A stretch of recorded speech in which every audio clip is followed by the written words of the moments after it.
আজিৰ এই পৰকীয়া প্ৰেমৰ দিনত আপোনালোকলৈ লৈ আহিছোঁ মহাৰাষ্ট্ৰৰ এখন সৰু গাঁৱৰ এগৰাকী মহিলাৰ সঁচা প্ৰেমৰ কাহিনী, যিয়ে ৬৫ বছৰ বয়সত নিজৰ অসুস্থ স্বামীক বচাবলৈ মাৰাথন দৌৰিছিল।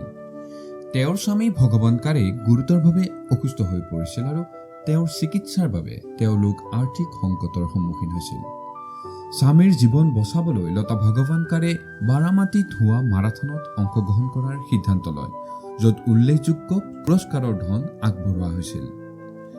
তেওঁৰ কাহিনীক আৰু অধিক উল্লেখযোগ্য কৰি তোলা কথাটো হ'ল আধুনিক দৌৰাৰ সাজ পিন্ধা আন অংশগ্ৰহণকাৰীসকলৰ মাজত খালী ভৰিৰে আৰু পৰম্পৰাগত মহাৰাষ্ট্ৰ শাৰীত তেওঁ মাৰাথন দৌৰত দৌৰিছিল।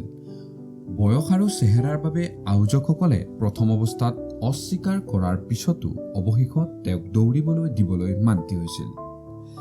স্বামীৰ প্ৰতি থকা অপৰিসীম মৰমৰ দ্বাৰা পৰিচালিত হৈ তেওঁ শিলগুটি আৰু শিলৰ ওপৰত দৌৰাৰ দৰে প্ৰত্যাহ্বান অতিক্ৰম কৰি মাৰাথনত জয়লাভ কৰে।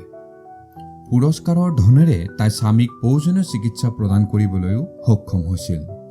২০২০ চনত তেওঁৰ জীৱনৰ আধাৰত লতা ভগৱান কাৰে শীৰ্ষক এখন মাৰাঠী জীৱনীমূলক ছবিও নিৰ্মাণ কৰা হৈছিল।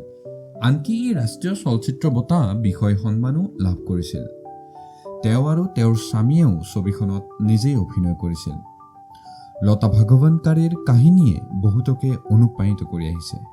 তেওঁৰ অৱদানে সাধাৰণ ব্যক্তিয়ে অপৰিসীম প্ৰত্যাহ্বানৰ সন্মুখীন হ'লে আৰু গভীৰ প্ৰেমৰ দ্বাৰা পৰিচালিত হ'লে কেনেদৰে অসাধাৰণ কাম সাধন কৰিব পাৰে তাক প্ৰদৰ্শন কৰিছে। ধন্যবাদ।